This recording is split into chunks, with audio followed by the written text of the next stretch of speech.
It's the leading cause for hospital admissions in infants under 1 in the UK. Yeah, it's an extraordinary stat, that, Yeah. isn't it? But with symptoms including just a cough, how do you know whether your child's just has a cold or when it's signs of RSV?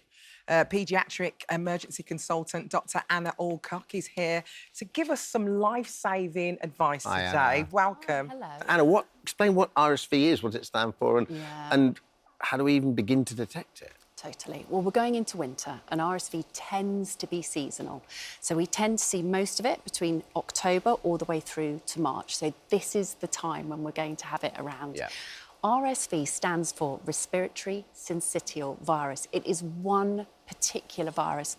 There's a whole bucket load of them aside from it, but it's one particular virus that seems to affect children quite a lot. Airborne, or how do you catch it? Yes. Droplet secretion and also dribble. Yeah, OK. So, yeah, there's a lot of dribble going around. And it is on the rise at the moment, isn't it? It is purely because of the seasonal factor of it, because we're going into winter and this is when we see most of the RSV. So not to... Yeah, sorry, go on. Not to scare people. Yeah.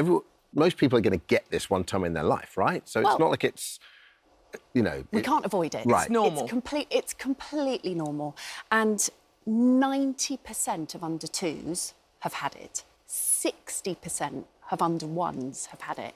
And you can be in that category of vulnerable and then you're at risk of getting it. So under 6 months, if you're born prematurely, if you've got sort of respiratory or heart problems, if your immune function's a bit low, and if you're elderly, if you're over 75, the 75 plus, it puts you in that vulnerable category. Yeah. So is this something that parents can manage at home, or do we need to take it to the hospital? Most of it is going to be managed at home. And actually, dare I say it, often when you come into hospital to seek advice, we may well send you home, but with support and, of course, education. So most of it is to manage the child and how they are feeling. You know your kids. Yeah. A common cold, you're going to get a blocked nose or a runny nose. You're going to be sneezing. You're going to be coughing. That's fine. If you've got increased work of breathing, or you're not able to finish your feeds, or you're not producing a wet nappy because you're not drinking enough, crikey, we want to see you. We want you in A&E then. And once a kid's had it, presumably, like any cold, you can get it again. Yes. But are you sort of better equipped to deal with it? Is your body better equipped to do it if you've been through it once? Absolutely. And we've got a whole range of vaccinations and medication, really, that help the body prepare.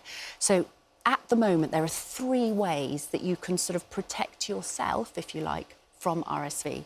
So pregnant mums, after 28 weeks of pregnancy, are being given the option of an RSV vaccination. So they mount their own response to RSV given via the vaccine. They produce antibodies, which then filter through the placenta into their unborn baby. And has that vaccine always been around? No, this is new. So it's brand new? Yeah, this came in really last year.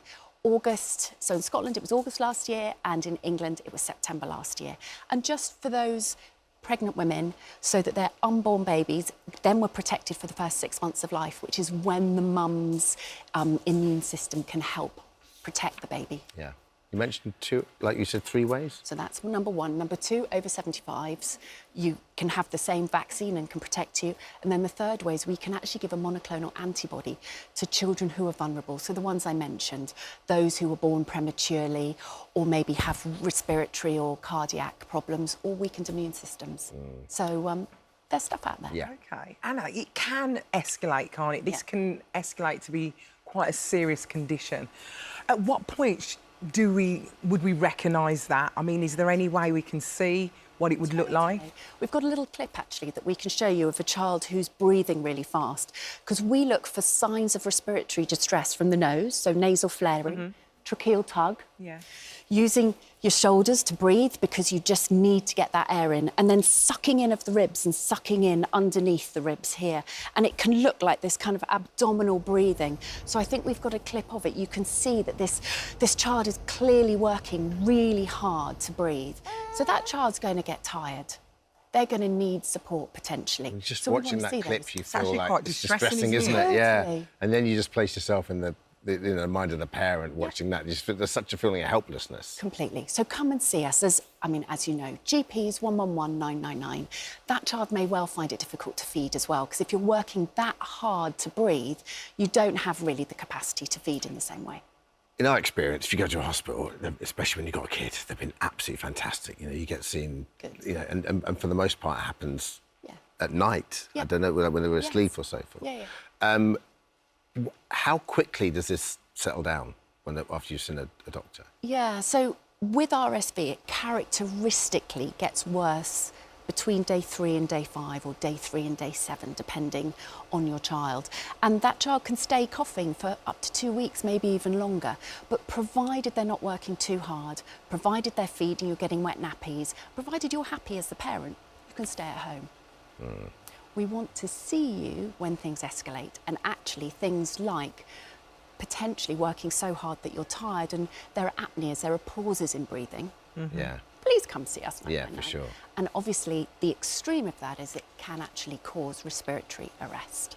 OK, well, could you show us what to do if that does happen to our child? Because this is vital information, isn't it? Totally. So slightly different techniques for the baby and for the child, and a baby's under 1. So we'll start with the baby and I'll show you the tweaks for the child. So first of all, you've got to act like a detective. Is this child breathing? Are they responding? So with a baby, you can just tap them on the foot. Hey, hello, hello, are you OK? And see if there's any response. If there's nothing, then ideally you're shouting for help. And if there's someone around, they are doing a 999 for you. Otherwise, I want you to get some oxygen in that baby, because most children have a cardiorespiratory arrest because they haven't got enough oxygen in their system. It's not the heart. In adults, it's the heart. So here we want to get some oxygen in. So first of all, we're doing A, B, C, airway. Now, in a baby, they have a big back of their head, which tends, when they're lying down, to push their head forward. All we need to do is just subtly move it back into a kind of neutral position, and that will bring the tongue forward. And if you lift the chin slightly, that will bring the tongue off the back of the throat so that the air can go in. If that all is fine and the baby starts breathing, happy days. If not, see if there's anything in there. If there is, you can turn them on their side and flick it out with your finger. And what would that normally be? Might be curdled milk. OK. It could be anything that's just causing an obstruction. Mucus. But if you think you can get it with your little finger and pull it out, go for it. None of this, because you'll just push it further in. Got ya. So that's your A. If you think they're not breathing, I want you to go down and actually have a proper look. Let me get the hair out of the way. So go down and you're looking to see chest wall rise, and you're listening and feeling from the mouth to see if there's any air movement. If there is nothing, after about 10 seconds, you give 5 rescue breaths, and you're puffing in just enough oxygen, air, just to get the chest to rise. So, did you see the subtle little rise? So you shouldn't need too much, you mean? Very little, and it's just as much as you need to get that chest to rise. And you do that 5 times. So that was 1, 2... And is your mouth 3. over the nose and mouth? Yeah, excellent. So, yes, with this one, with a baby, you can sometimes put your mouth over the whole nose and mouth, but otherwise you can obstruct the nose and just use the mouth. OK. 5 rescue breaths. You may see signs of life. Fabulous. But if you don't, you're going to continue to do the chest compressions. And I just want to show you on here. So if there's no signs of life, despite those 5 breaths, you're going and finding the rib cage, and you're finding that sternal bone. There's the nipples, and you're putting 2 fingers just below that nipple line on that central bone, and you're doing 30 compressions at a rate of 100 to 120 a minute. So staying alive, that's what you've got to have running through your brain. So 1, 2, 3, 4, 5, 6, 7, 8, 9, 10, 11, 12, 13, 14, 15, 16, 17, 18, 19, 20, 21, 22, 23, 24, 25, 26, 27, 28, 29, 30. Once you've done your 30, 2 more breaths and another 30. So if they're struggling to breathe, you don't do it. You only do this if there's no breath. If you've got no signs of life. Sure. You've given them 5 rescue breaths. You've then done 30 chest compressions, 2 more breaths, 30 and 2. Now, you can continue that going until help arrives. But if you don't have your phone or you don't have a friend, once you've done 2 cycles, so 30 and 2, 30 and 2, go grab your phone. Dial 999, put it on speaker, and they will guide you through what you're doing. They are utterly brilliant. Can we look at the child as well really In the quickly? child, it's just slightly nuanced. So the airway position, instead of being neutral, is sniffing the morning air. You know, that nice, fresh bread smell? And when you're doing the chest compressions, in the baby, you can use the 2 fingers or potentially your thumbs. In a child, it's straight arm. The same position, sort of second half of that sternum, but it's a straight arm. Yeah. Same rate, same rhythm, 30. And not going to break any ribs or anything with that? Absolutely not.